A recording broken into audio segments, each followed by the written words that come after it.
Sa isang liblib na bahagi ng Caloocan City, nakatayo ang isang matandang bahay na yari pa sa kahoy. Doon naninirahan si Mang Tonyo, isang retiradong karpintero na tahimik ang pamumuhay. Sa sulok ng kanyang bodega, may isang lumang kabinet na matagal nang nakalagay doon. Ang kabinet na ito ay minana pa niya sa kanyang lolo. Ayon sa kwento, ginawa raw ito ng isang tagong albularyo noong panahon ng mga Hapon. Ang kahoy ay sinasabing mula sa isang punong tinitirhan ng mga engkanto. Ngunit kahit gaano ito kaganda noong una, hindi ito nagamit ng kanyang pamilya.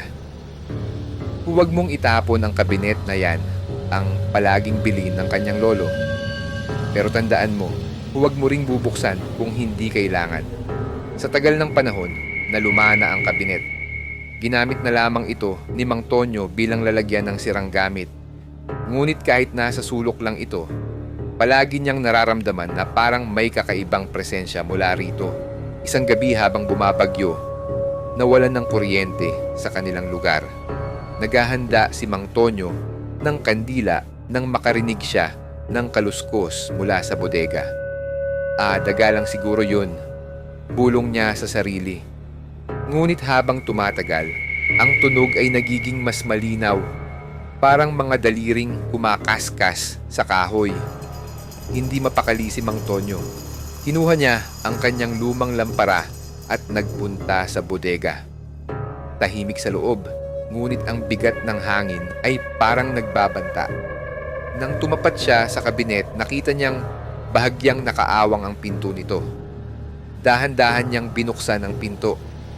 Una, wala siyang nakita kundi mga lumang gamit at makapal na alikabok.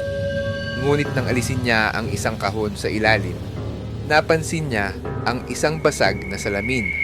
At sa salamin, may nakita siyang kakaiba, isang babaeng duguan ang mata na nakatingin pabalik sa kanya.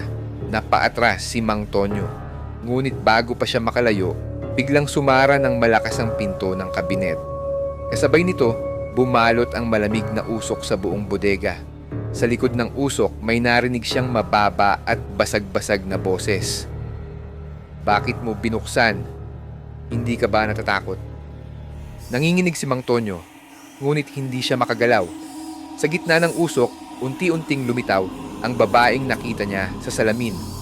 Ang mga mata nito'y puno ng dugo at ang ngiti ay tila may masamang balak. Bakit mo kinuha ang salamin ko? Tanong ng babae habang dahan-dahang lumalapit. Sa sobrang takot, tumakbo palabas si Mang Tonyo. Iniwan niya ang kabinet, ngunit sa likod ng kanyang isipan, naririnig pa rin niya ang boses na tumatawag sa kanya.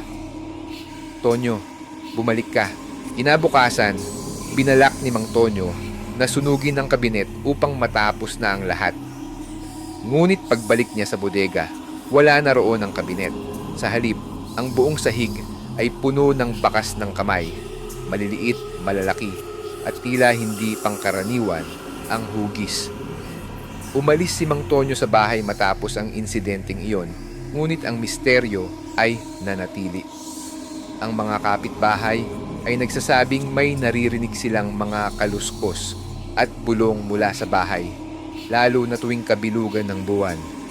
Hanggang ngayon walang nakakaalam kung nasaan na ang kabinet.